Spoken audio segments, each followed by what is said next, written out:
आदमी युद्ध के मैदान से लौटा, 1.5 साल बाद घर आया, देख के हैरान हुआ कि पत्नी एक 2 महीने के बच्चे को गोद में लिए बैठी। उसने पूछा ये मामला क्या है? 1.5 साल से मैं घर नहीं था,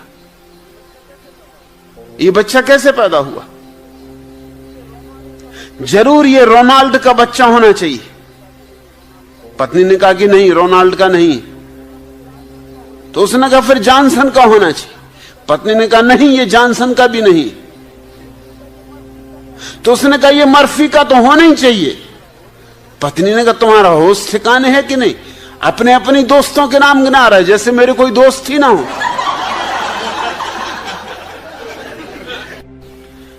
मटकानाथ ब्रह्मचारी 15-20 आदमियों का भोजन हजम कर चुकने के बाद बोले, यजमान पानी लाओ। यह सुनकर यजमान के प्राणों में प्राण आए। उसने पानी का लोटा दिया। तब मटकानाथ ने कहा, वत्स, मेरी यह खानदानी आदत है कि जब तक आधा खाना ना हो जाए तब तक पानी ना पिया जाए। यजमान पर जो गुजरी वह तो तुम समझ ही गए होगे। खैर, पानी पीने के बाद उन्होंने फिर उतना ही खाना खाया।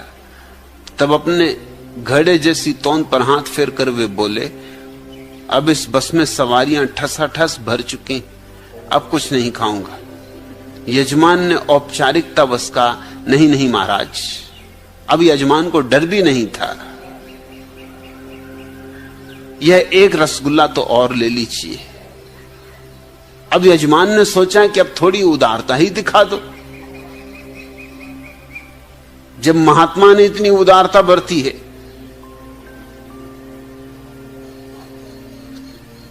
तब अपनी तरफ से भी क्या कंजूसी दिखानी? अब बर्बाद तो कर ही चुका है ये।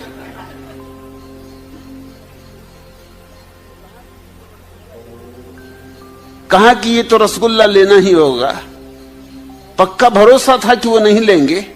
कहा यह तो खास आपके लिए ही बनाया गया है, नहीं आपको लेना ही होगा। ब्रह्मचारी ने झट से उसे लिया और गपक गए। बोले, लाओ लाओ, अभी बस में कंडक्टर की सीट खाली। मगर अब बिल्कुल भी जगह नहीं बची, पांव रखने की भी नहीं। रसगुल्ले के बाद यजमान ने एक मिस्री का बड़ा सा लड्डू देते हुए कहा, महाराज यह और ग्रहण कीजिए।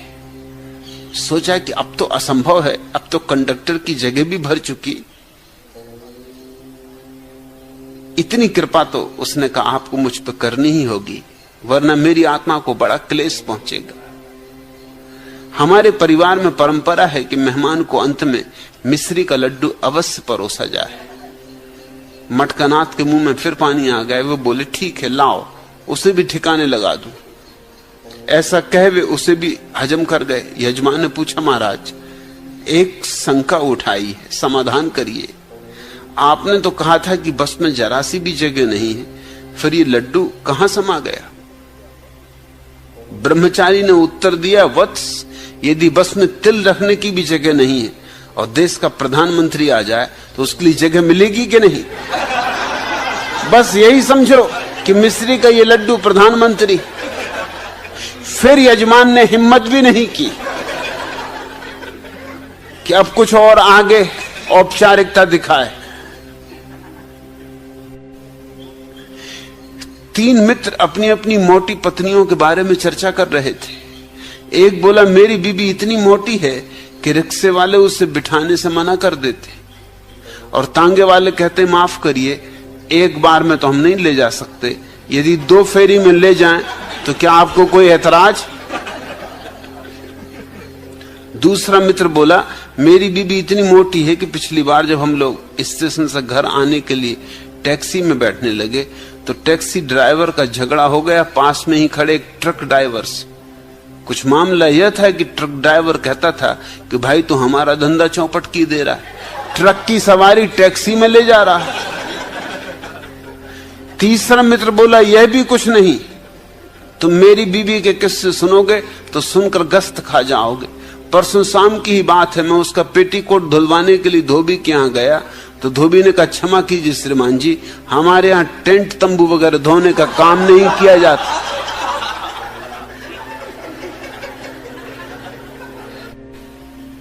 एक शराब घर में एक बिल्ली थी।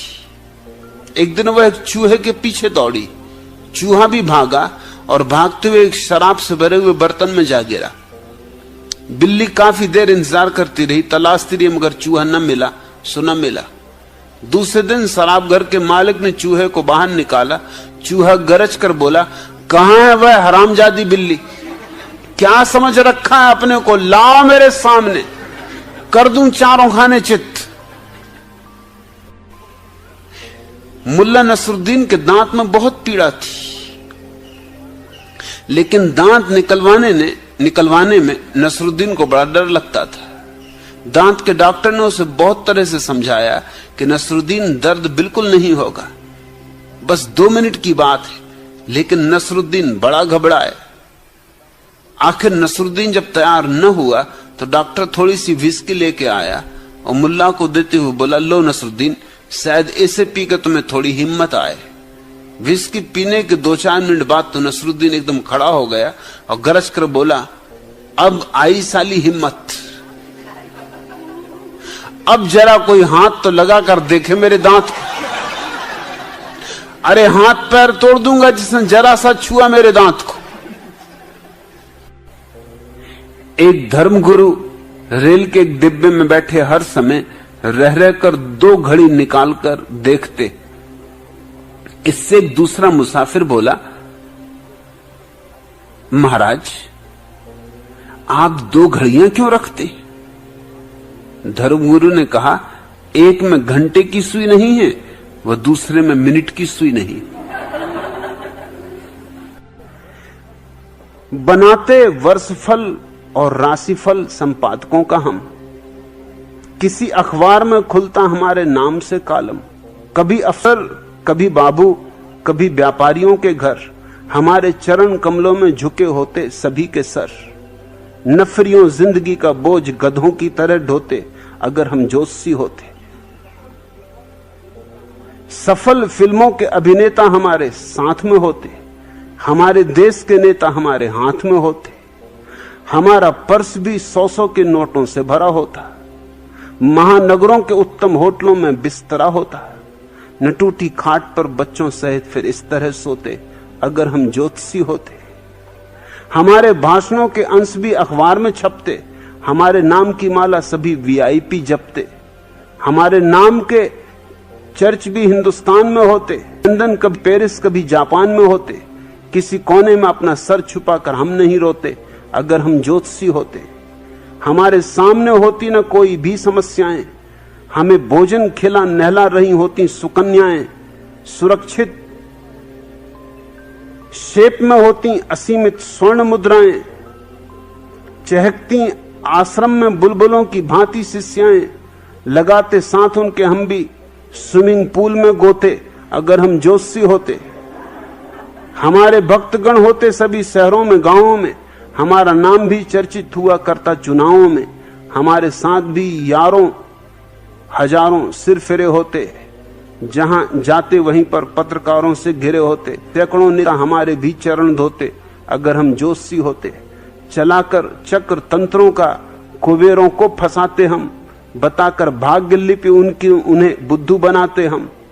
किसी के शुक्र के घर में कभी शनि को घुसा देते, किसी के चंद्रमा पर राहु का केतु बिठा देते अगर हम जोशी होते। एक दिन नसरुद्दीन घबराया हुआ सा अपने निजी डॉक्टर के पास पहुंचा और उससे बोला कि डॉक्टर साहब, मेरे नौजवान बेटे ने, जिसे कि छूत की बीमारी है, मेरी नौजवान नौकरानी को चूम लिया है और वह कहता है कि मैं तो उसे अक्सर चूमा करता हूं। डॉक्टर बोल कि क्या बात?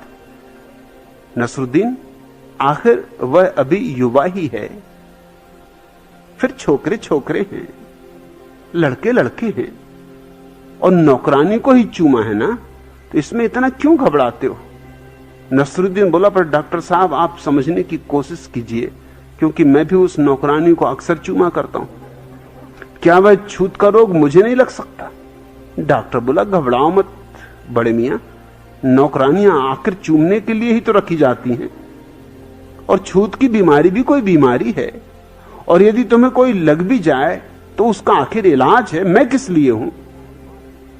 नसरुद्दीन बोला, पर डॉक्टर साहब बात यहीं खत्म नहीं होती, नौकरानी बाद में कई बार अपनी पत्नी को भी चूम चुका हूं। अब डॉक्टर ने घबराते हुए कहा, हैं? तो क्या यह वाहियात रोग मुझे भी लग गया? एक दुबला पतला आदमी एक मोटी स्त्री के साथ विवाह कर रहा था। जब पंडित ने पूछा, क्या तुम ईश्वर को साक्षी रखते ये कहते हो कि इस स्त्री को ग्रहण कर दो? उसने कहा, मैं कोई ग्रहण नहीं करता, मैं ग्रहण किया जा रहा हूं, मैं भाग नहीं सकता, बस इतना ही समझो।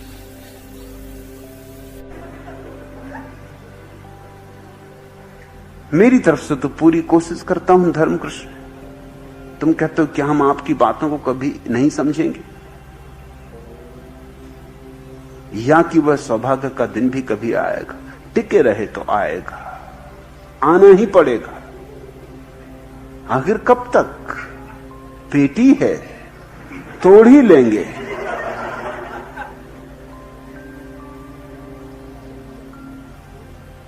खून पसीना एक कर देंगे मगर तोड़ेंगे। रोज सुबह से लग जाता हूं तोड़ने में, सब तरह के उपाय यहां किए हैं तोड़ने के। तुमसे भी उपाय करवाता हूं कि तुम भीतर से तोड़ो, मैं बाहर से तोड़ता हूं, मगर देर तो लगने वाली, क्योंकि समझ, मैं कुछ कहूंगा तुम कुछ समझोगे, वह स्वाभाविक है। मुल्ला नसरुद्दीन बहुत दिनों से गुलजान के पिता से मिलने की सोच रहा था, मगर हिम्मत न जुटा पाता था। लेकिन जब बहुत दिन हो गए तो एक दिन हिम्मत करके पहुंच ही गया और गुलजान के पिता से बोला कि मैं आपकी बेटी से निकाह करना चाहता हूं। पिता ने मुल्ला नसरुद्दीन को ऊपर से नीचे तक देखा और पूछा, मगर क्या तुम गुलजान की मम्मी से भी मिले या नहीं? जी, नसरुद्दीन ने कहा, उनसे भी मिला, मगर मुझे गुलजान ही ज्यादा पसंद आई।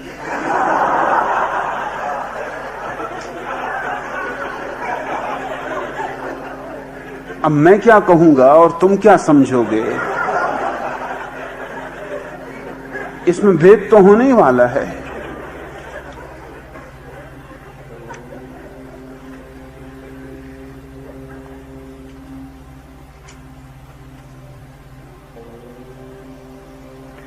गुलजान भागती हुई आई और नसरुद्दीन से बोली कि जल्दी से कुछ करो, मुन्ने ने 10 पैसे का सिक्का निकल लिया है। मुल्ला नसरुद्दीन बोला, तो निकल भी लेने दो, आखिर 10 पैसे में अब आता ही क्या है, निकाल के भी क्या करेंगे?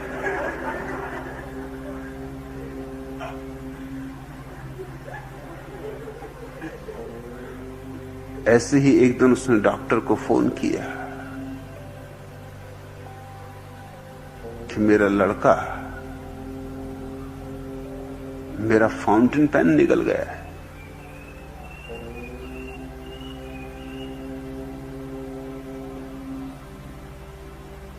तो मैं क्या करूं? तो डॉक्टर ने कहा